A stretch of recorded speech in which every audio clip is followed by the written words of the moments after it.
आलिका व अस्हाबिका या सय्यदी या हबीब अल्लाह। सारे मोहब्बत से दुरूद व सलाम का नजराना पेश करें ताकि सबकी दरबार रिसालत में हाजिरी लग जाए। अस्सलातु वस्सलामु अलैका या सय्यदी या रसूल अल्लाह व अला आलिका व अस्हाबिका या सय्यदी या हबीब अल्लाह। मौला यसल्लि वसल्लिम दाइमन अबदा अला हबीबिका खैरिल खल्क़ि कुल्लिहिम मुनज़्ज़हुन अन शरीकिन फी महासिनिही फजौहरुल हुस्न फीही गैरु मुनक़ासिमी मुहम्मदुन ताजु रुसुलिल्लाहि क़ातिबतन मुहम्मदुन सादिकुल अक़वालि वल कलिम मुहम्मदुन ज़िक्रुहु रूहुल अनफुसिना मुहम्मदुन शुक्रुहु फ़र्दुन अलल उममी रब्बि सल्लि व सल्लिम दाइमन अबदा अला हबीबिका खैरिल खल्क़ि। खुदाया बहक़ बनी फ़ातिमा के बरक़ौले ईमा कुनी ख़ातमा अगर दावतम रद कुनी वर कबूल मनो दस्तो दामाने आले रसूल सल्लल्लाहु अलैहि वसल्लम। अल्लाह तबारक व तआला जल्ला जलालुहु व अम्मा नवालुहु व अतम्मा बुरहानुहु व आज़मा शानुहु व जल्ला ज़िक्रुहु व अज़्ज़ा इस्मुहु की हम्दो सना और हजूर सरवर कायनात मफ़ख़र मौजूदात ज़ीनत बज़्म कायनात दस्तगीर जहां गम गुसार ज़मां सय्यदे सरवरां हामिए बेकसां क़ाइदुल मुरसलीन ख़ातमुन नबिय्यीन अहमद मुज्तबा जनाब मुहम्मद मुस्तफ़ा सल्लल्लाहु अलैहि व अला आलिहि व अस्हाबिही व बारक वसल्लम के दरबार गौहरबार में हदिया दुरूद व सलाम अर्ज़ करने के बाद अस्सलामु अलैकुम व रहमतुल्लाहि व बरकातुहू। रब्बे ज़ुल जलाल के फ़ज़ल और तौफ़ीक़ से जुमातुल मुबारक के मौका पर फ़ाज़िल मोहतशम हज़रत मौलाना मोहम्मद इरफ़ान अली नक्शबंदी जलाली साहिब की वालिदा मोहतरमा मरहूमा के ईसाल सवाब के सिलसिले में अज़ीमुश्शान 47वां अफ़कार रज़ा सेमिनार मुनक़िद किया जा रहा है। मेरी दुआ है खालिक़े कायनात जल्ला जलालुहु मरहूमा को फ़िरदौस में बुलंद मकाम अता फ़रमाए, उनकी हसनात को कबूल फ़रमाए, रब्बे ज़ुल जलाल उनके सय्यात से दरगुज़र फ़रमाए और अल्लाह ताला उनकी कब्र को जन्नत के बागों में से बाग बनाए।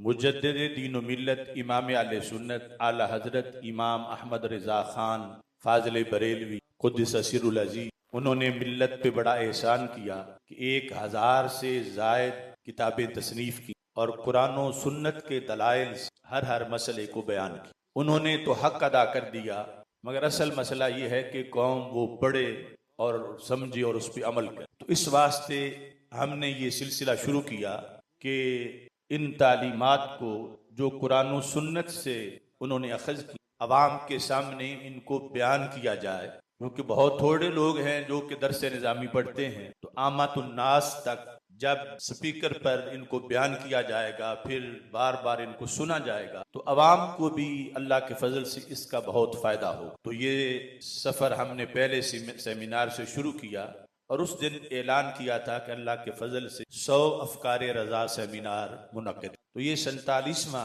अफ़कार रज़ा सेमिनार है और इसका मौजू भी बड़ा मुनफरिद है, बाद अज़ विसाल तकरीम मोमिन।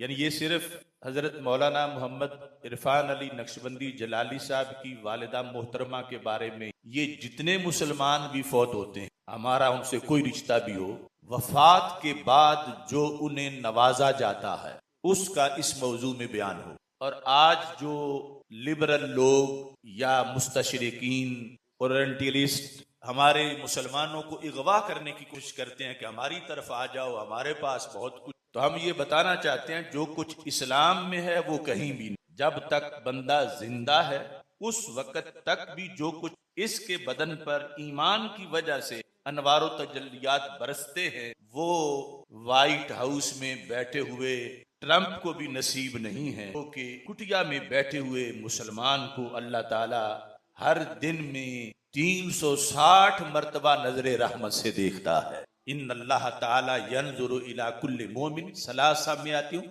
व सित्तीन नजरतन, 360 मरतबा यानी मोमिन की तरफ देखने का मतलब है प्यार से देखता है कि इसने मेरा कलमा पढ़ा है, वरना तो उससे कोई चीज छुपी हुई नहीं। तो ये हर इंसान की किस्मत नहीं कि वो साहिब ईमान हो। तो हम साहिब ईमान हैं, तो हम मुंतखब शुदा लोग हैं जो अल्लाह ने जमीन पर चलने फिरने वालों में से हम मुसलमानों को ईमान के लिए पसंद फरमाया। फरमा वरदीतु लकुमुल इस्लाम दीना, कि मैंने तुम्हारे लिए इस्लाम को बतौर दीन पसंद किया।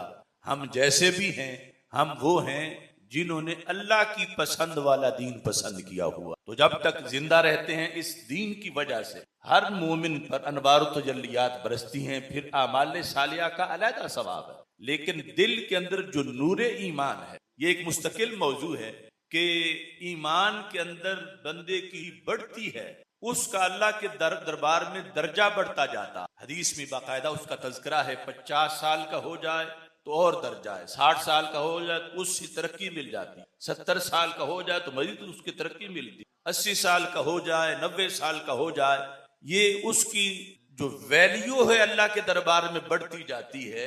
सबब क्या है कि ईमान में उसकी सर्वस इतनी हो गई है, यानी इतने साल वो डगमगाया नहीं, किसी के लालच देने से उसने दीन नहीं छोड़ा, पक्का होके रहा है।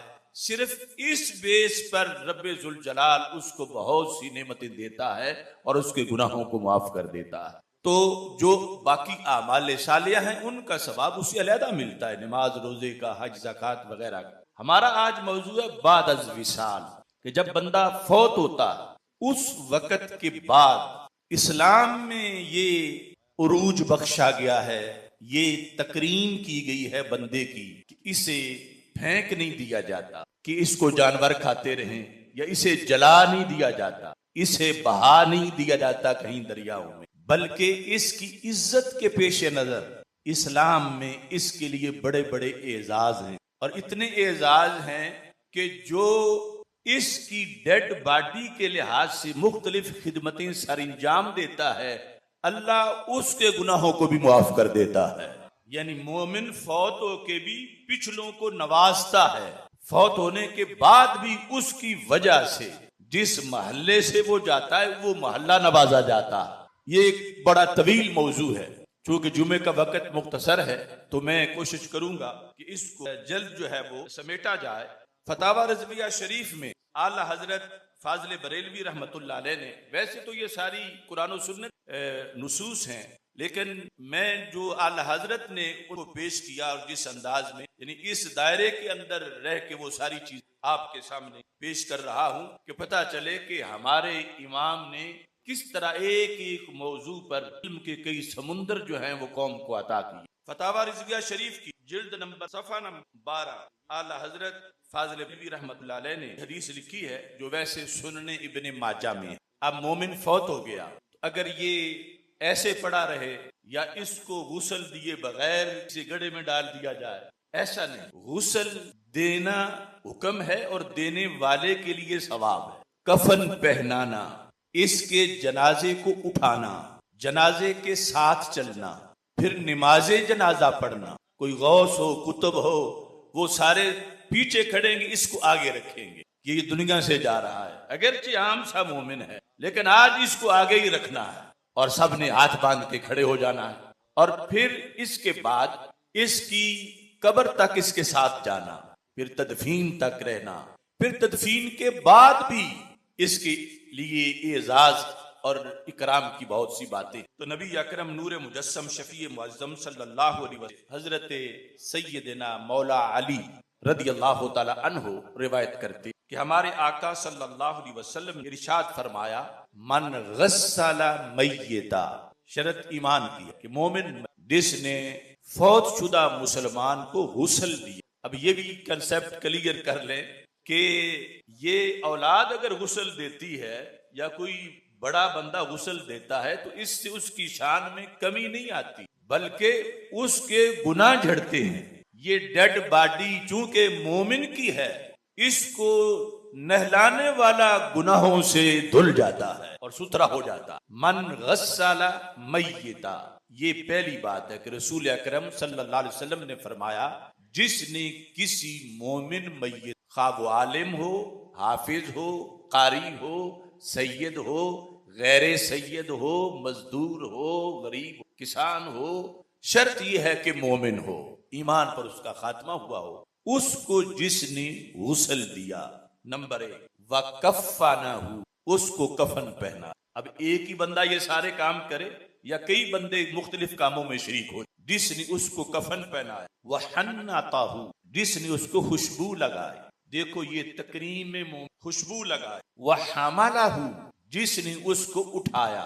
वह सल्ला अलैहि, जिसने उसकी नमाज जनाजा पढ़ी। आगे ये इतना मोहतरम हो गया है। रसूल अकरम सल्लल्लाहु अलैहि वसल्लम ने ये चीजें बयान की। नंबर 1 गुस्ल देना, नंबर 2 कफन पहनाना, नंबर 3 खुशबू लगाना, नंबर 4 उठा के ले जाना, नंबर 5 नमाज जनाजा। इसके बाद जो इसकी जजा है, फरमाया खाराजा मिन खतीआती, ये काम करने वाला, जिसने गुस्ल दिया, जिसने कफन पहनाया, जिसने उसे खुशबू लगाई, जो उठा के ले, जिसने जनाजा पढ़ा, जिसने भी, सिर्फ एक बंदे की बात नहीं, तो उसे क्या मिलेगा? मेरे आका सल्लल्लाहु अलैहि वसल्लम इरशाद फरमाते हैं, खाराजा मिन खतीआतिही, वो अपने गुनाहों से निकल गया। कैसे निकला? फरमाया मिसलमा वलदतहु, यूं गुनाहों से पाक हुआ जैसे आज ही उसकी मां ने उसको जन्म दिया। रिन्यू हो गया, नई जिंदगी उसको मिल। काम क्या किया है? एक मोमिन मुसलमान के साथ लोग फौतशुदा को बुतों से मिलाते हैं। बुत की ताजीमो तौकीर तो शिर्क है, लेकिन फौतशुदा मोमिन के साथ ये एहतराम इकराम उसका, ये बंदे के अपने गुनाहों को झाड़ देता है। अब बंदे को सोचना चाहिए ये कोई एहसान नहीं कि मैंने उसको गुस्ल दिया, मैंने तेरे बाप को कफन पहनाया, मैंने उसकी चारपाई उठाई, मैंने तेरे बाप का जनाजा पढ़ा। ये बंदा कोई किसी पर अपना एहसान ना जताए, बल्कि ये तो वो जाने वाले का अल्लाह के फजल से ईमान की बुनियाद पर ये क्रेडिट है कि वो जा रहा है, तुम उसके लिए ये कर रहे हो। उसके गुनाह तो बख्शे जाएंगे, साथ अल्लाह तुम्हारे गुनाहों को भी बख्श देगा। ये हमारे आका अलैहिस्सलाम ने किस लिए बताया कि कहीं क़यामत में कोई ऐसा दौर ना आ जाए कि मोमिन फौत हो और पड़ा रहे, उसे कोई उठाई ना, उसे कोई गुस्ल ही ना दे, उसे कोई चारपाई उठाने वाले मुयस्सर ना हो, जनाजा पढ़ने वाले ही ना हो, दफन करने वाले ही ना हो। ये इसलिए शौक दिलाया कि हर दौर में जो मोमिन दुनिया से जाएगा, उसकी तकरीम के लिए लोग तड़पें कि काश मुझे भी कोई हिस्सा इसमें से मिल जाए। है हालांकि आम सा मोमिन, उसमें ये शर्त नहीं कि वो गौस कुतुब हो, शर्त यह है कि ईमान का पक्का हो, अकीदा दुरुस्त हो। और आगे फिर जूं जूं बड़ा नमाजी है, हाजी है, गाजी है, सैयद है, वो तो मजीद दर्जे बढ़ते जाएंगे। लेकिन ये नफ्स मोमिन के लिए ये तकरीम है बाद अज़ विसाल, उसको अल्लाह के फजल से इतना नवाजा जाता है, उसकी वजह से औरों को भी कि ये मोमिन जिंदा रहा है और आज दुनिया से जा रहा है, इसे जानवरों की तरह फेंक ना दिया जाए, इसे काफिरों की तरह जला ना दिया जाए। इसके लिए एक बाकायदा नमाज है, वो नमाज पढ़ी जाए, इसको आगे रखा जाए, इसका एजाज किया जाए और यूं इसको दुनिया से रुखसत किया जाए। इसमें फिर जो जनाजे के साथ चलना है, तवज्जो करें, जनाजे के साथ चलना। दूसरी हदीस शरीफ है कि हमारे आका सल्लल्लाहु अलैहि वसल्लम तशरीफ ले जा रहे थे जनाजे के, तो हुक्म है कि उसे आगे आगे लेके चले। वो आज क़यादत कर रहा है, सारे उसके पीछे चले। और पीछे कैसे चले? जब मेरे आका सल्लल्लाहु अलैहि वसल्लम ने कुछ सहाबा को सवारियों पे देखा, क्योंकि ये अहकाम अभी आहिस्ता आहिस्ता उनको सिखाए जा रहे थे, तो मेरे आका सल्लल्लाहु अलैहि वसल्लम को गुस्सा आ गया। जनाजे के साथ सवारियों पे बैठे, फरमाया अला तस्तहयून, तुम्हें हया नहीं आती? अब ये सरकार है, अपने गुलामों को जिस तरह, अला तस्तहयून, तुम्हें हया नहीं आती? अंतुम अलद दवाब वल मलाइका तो अला अक़दामिहिम, कि फरिश्ते तो कदमों पे साथ चल रहे हैं और तुम सवारियों पे बैठे हो। देखो ये इज्जत और करम मोमिन के लिए, उसके जनाजे के साथ का फरिश्ते कदमों पे चल रहे हैं, तो तुम भी सवारियों पे ना बैठो, बल्कि उसके एजाज के लिए कदमों पे चल के साथ शरीक हो। और फिर नबी अकरम नूर मुजस्सम सल्लल्लाहु मजमु ज़वाइद और दीगर कई किताबों में फरमाया मनित्तबा जनाज़तन, यानी वैसे तो ये है कि 4 बंदे उठा के लेकिन उसकी शान ज़ाहिर करने के लिए कि पूरा जुलूस, फरमाया मनित्तबा जनाज़तन, जो जनाजे पीछे पीछे चला। कितना थोड़ा सा? फरमाया नहीं, हत्ता खुदा दफनुहा, यहाँ तक कि जनाजा पढ़ा गया और फिर कोते बाला सलासा तो करारीद, उसके लिए 3 कीरात सवाब लिखा जाएगा। वो कीरात कितना है? छिटाकी है, पाव है, किलो है? फरमा अल कीरातु मिन्हा आज़ामु मिन जबल उहद, वो एक कीरात कई किलोमीटर में फैले हुए जबल उहद से बड़ा है और उसको 3 कीरात सवाब मिले। अब देखो, मोमिन जाता जाता भी पिछलों को नवाज रहा है।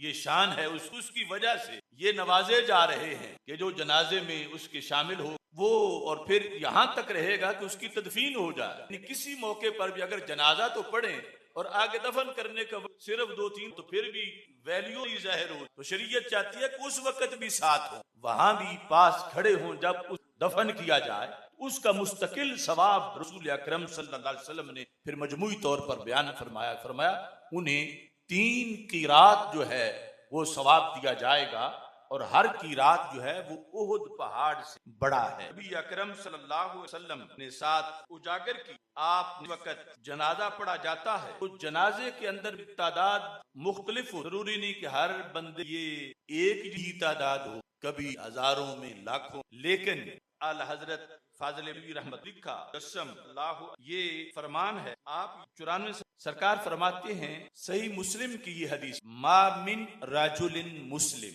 अब ये ईमान साथ शर्त है, बेईमान खास सोने के महल में बैठा हो और मर जाए, उसका ये एजाज, वो मुर्दार है, जहां दफन किया जाएगा वो गड़ा है जहन्नम। लेकिन मोमिन के लिए सरकार फरमाते हैं उस कब्र रौदातुम मिन रियादिल जन्ना, जन्नत के बागों में से बाग है।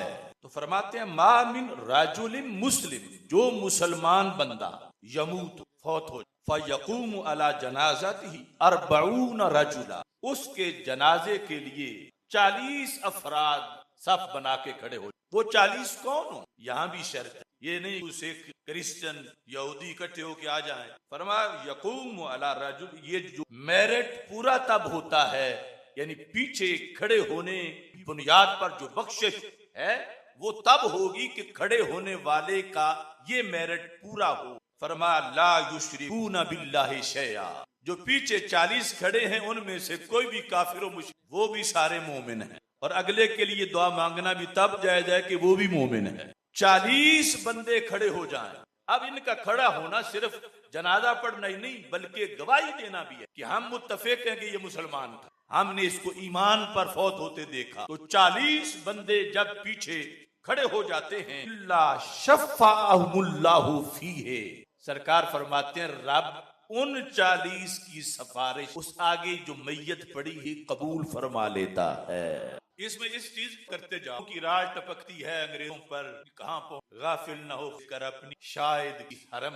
ये जो अगले जहान के लिए वीजा है वो सिर्फ मोमिन के लिहाज से कि पिछले मोमिन है, अगला भी मोमिन है, तो ये 40 दुआ मांगेंगे तो सरकार जामिन ने फरमाया अल्लाह इनकी सिफारिश को। अब छोटे से थाने में किसकी सिफारिश, चंद घंटों की कैद के लिहाज से लोग बल्ले बल्ले करते हैं, और वो आखिरत के लिहाज से रब सिफारिश कबूल कर ले तो इन सिफारिशियों की कितनी वैल्यू है कि जो जनाजा पढ़ने खड़े हैं पीछे, अल्लाह ने इनकी सिफारिश को अगले के बारे में कबूल कर लिया। ये उसकी बख्शिश चाहते हैं, अल्लाह ताला ने कबूल करने का मतलब ये ठीक है तुमने इसकी बख्शिश मांगी है, मैंने इसको बख्श दिया है। दूसरी हदीस है वो भी सही मुस्लिम में, उसमें यह है मा मिन मय्यत तुसल्ली अलैहि उम्मतुम मिनल मुस्लिमीन, कि जिस मैयत पर भी, ये हसर है, जिस मैयत पर भी यानी मोमिन होने के साथ ये कि जो भी हो, कुम्हार हो, किरखान हो, हज्जाम हो,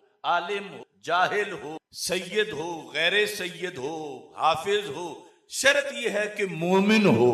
जिस मोमिन नमाज़े जनाजा सरकार फरमाते हैं मुसलमानों जमात नहीं, जमात फरमाया यबलुगून मिया, कि उनकी तादाद 100 तक पहुंचे और वो सारे उसकी सिफारिश करते हैं, यानी ये जनाजा पढ़ना एक सिफारिश है। तो सरकार फरमाते हैं इल्ला शुफिउ, उन सब की सिफारिश उसके हक में कबूल कर दी जाएगी। नबी अकरम नूरे मुजस्सम शफी मुअज्जम अल्लाह, जो तीसरी हदीस 10 सफ़े सिला की, इसमें हमारे आका अल्फाज जी सरकार फरमाते हैं मा मिन मोमिन यमूत, जो मोमिन फौत हो ये बाद अज़ विसाल तक फयुसल्ली अलैहि उम्मतुम मिनल मुस्लिमीन यबलुगून अन यकून सलासा, पर एक जमात ने नमाज पढ़ी 3 सफों तक उसकी नमाज जनाजा अदा की। सरकार फरमाते हैं इल्ला गुफिर